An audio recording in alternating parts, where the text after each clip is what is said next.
So, dito nga po mga kalingap mga ka-EDSI, mga gamit nila fiancé, hindi daw nila pinanghihinayangan na masira dahil hindi sila ang bumili. So, yan po yung ating pag-uusapan po mamaya mga kalingap mga ka-EDSI.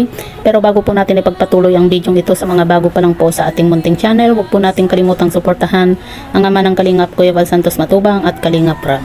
At paunawa, panoorin po muna ang full video bago mag-comment para malaman ang nilalaman nito. So, dito nga po mga kalingap mga ka-EDSI, grabe naman po yung nag-comment na ito, na hindi daw po pinanghihinayangan nila fiancé yung mga nasira nga pong gamit. Kasi nakita naman po natin sa vlog nga po ni Dr. Love na yun nga po pinasok po ng ulan nga po yung bahay nga po nila fiancé at yung iba nga pong gamit ay talagang basang-basa nga po mga kalingap, maging yung sofa nga po at binabash pa rin po itong si fiancé kahit na ganun na po yung nangyari nga po sa kanilang mga gamit at sa kanilang bahay nga po at sabi nga po hindi naman daw po pinanghihinayangan nila fiancé yung mga nasirang gamit dahil hindi naman daw po sila ang bumili. So, yan po yung comment nga po ng isang basher nga po ni fiancé. Grabe naman po ikaw ba naman hindi ka manghihinayang na nasira yung mga gamit mo kahit pasabihin po natin na bigay lang po yan ng mga sponsor. Mahalaga pa rin po yan kila fiancé. Kaya wag po natin sabihin na hindi pinanghihinayangan nila fiancé yung mga nabasa or mga nasira nga pong gamit kahit pa bigay po yan ng sponsor, mahalaga po yan sa kanila. Kaya nga po, malaking nga pasasalamat nga po nila, 'di ba? Na nagkaroon po sila ng mga gamit dahil sa mga sponsor. Tapos sasabihin ng basher na ito na hindi pinanghihinayangan.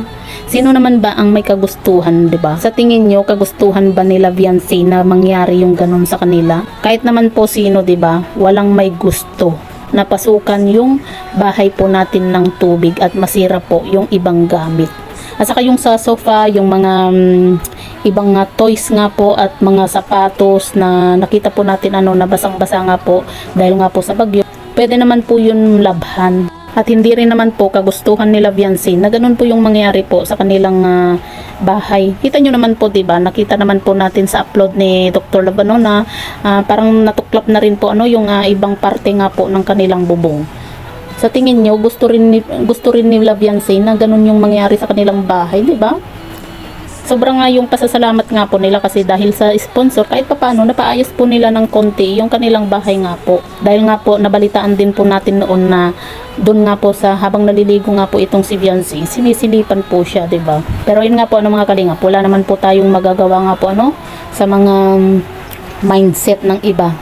Kung ganun po yung mindset nila na iniisip nila na hindi pinanghihinayangan nila fiancé yung mga nasira na gamit or mga nabasa nga po, 'di ba? Kasi mindset po nila yun Kahit naman siguro ako mga kalingap, 'di ba?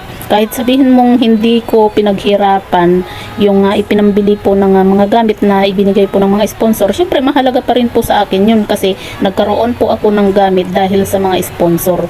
'Di ba? Kaya kung masira man po 'yun, siyempre manghihinayang ka, 'di ba? Kaya sana wag naman po nating i-bash itong si fiancé at wag natin sabihin na kumaga parang sinasabi po natin na wala lang kila fiancé na masira yung mga gamit dahil hindi naman po nila pera yung ipinambili, 'di ba? Hindi naman po ganun na klaseng tao nga po ang pamilya ni fiancé mga kalingap. So, kayo po mga kalingap mga ka-EDSI, ano po yung masasabi nga po ninyo patungkol po dito, i-comment nyo lang po sa ibaba at babasahin po natin isa-isa.